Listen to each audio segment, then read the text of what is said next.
নমস্কার, আপনারা নিশ্চয়ই সুস্থ আছেন, ভালো আছেন।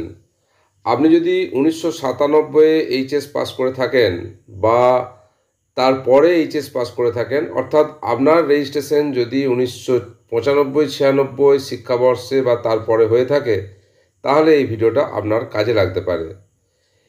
1997 সাল বা তারপরে যারা এইচএস পাস করেছেন তারা যদি মাইগ্রেশন সার্টিফিকেট পেতে চান, তাহলে তাদেরকে মাইগ্রেশন সার্টিফিকেট পাওয়ার জন্য উচ্চ মাধ্যমিক শিক্ষা সংসদের কাউন্সিলের যে অনলাইন পোর্টাল আছে wbchse.wb.gov.in, এই মাধ্যমে অনলাইনে অ্যাপ্লাই করতে হবে এবং অনলাইনেই মাইগ্রেশন সার্টিফিকেট পেয়ে যাবেন।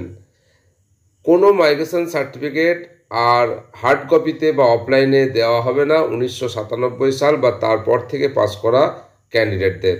আজ অর্থাৎ 23/6/2025 তারিখে west Bengal council of higher secondary education অর্থাৎ উচ্চ মাধ্যমিক শিক্ষা সংসদ মাইগ্রেশন সার্টিফিকেট সম্পর্কিত যে নোটিশ প্রকাশ করেছে তা আপনাদের সঙ্গে শেয়ার করলাম।